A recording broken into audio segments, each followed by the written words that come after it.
Now there are just 2 weeks left until the end of the Gaza ceasefire deal's first phase, and yet several provisions of that agreement have to be fulfilled. The past week, Israel freed 369 Palestinians, while Hamas released 10. But what comes next is unclear, with big gaps between the two sides. When the parties are going to come for the second phase of the ceasefire? How many hostages are needed to be released until this time? Baljan Samigulina captured all the numbers that matter in the explainer section.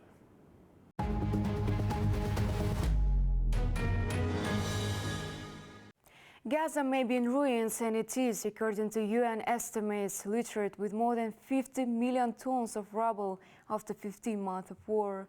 But that doesn't mean it's no longer a homeland. This was the emotional scenes in Ramallah, the occupied West Bank in Gaza, as Palestinian prisoners were reunited with their loved ones. Many had been detained since the conflict first began 15 months ago, a taste of freedom, something many feared they would never experience again.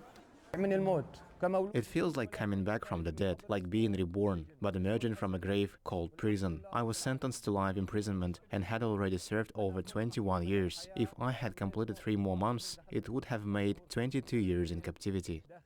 These Palestinian prisoners had been serving life sentences in Israeli jails. Their release would probably not have been possible without a prisoner-captive swap. On Saturday, within the Gaza ceasefire exchange, 369 Palestinians and 4 Israelis returned home. Israel said they would begin indirect negotiations with Hamas on the second phase of the Gaza ceasefire deal this week, but demanded a complete demilitarization of the enclave.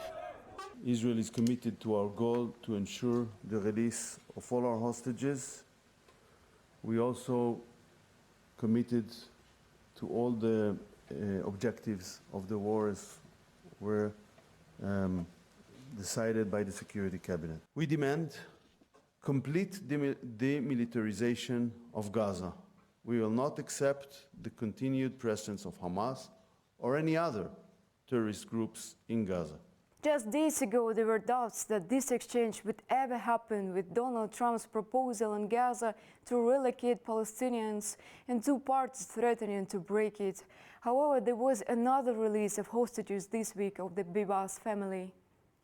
Hamas said they were killed in the Israeli bombardment, an accusation Israel has not confirmed. Shiri's husband, Yarden, was released by Hamas in February. The handover included the bodies of Shiri, her 2 children, Ariel and Kefir, Oded Lifshitz, an Israeli group having confirmed their death. We're bringing home 4 of our beloved hostages, fallen heroes. We embrace the families, and the heart of an entire nation is torn. My heart is broken. Hamas is also to release 6 living hostages on Saturday. Hamas has said it's willing to hand over all remaining hostages in a single exchange if a permanent truce is agreed. This stage, which has yet to be negotiated, should see the launch of a plan to rebuild Gaza. It's a massive task which the UN estimates will take at least $53 billion.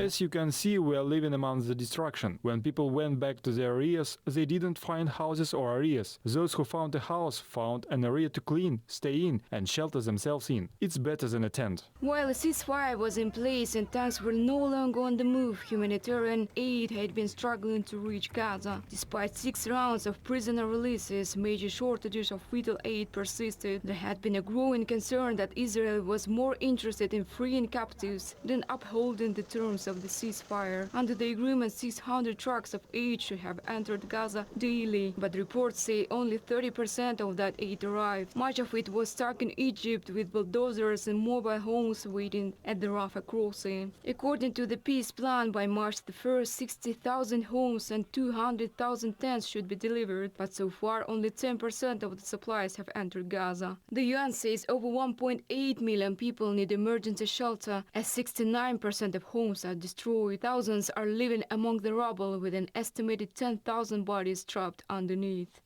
457 trucks loaded with more than 7,200 tons of various types of aid, including dry and canned food, blankets, mattresses, baby milk, medicines, and medical supplies. It was all prepared with care. Hopefully, it will reach our brothers in Gaza as soon as possible.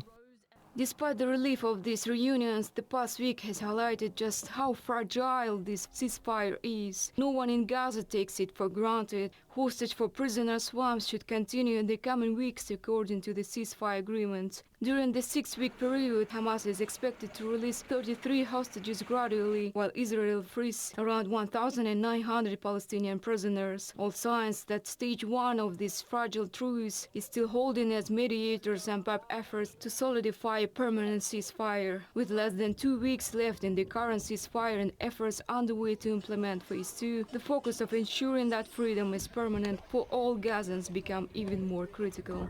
Gazans, New Time.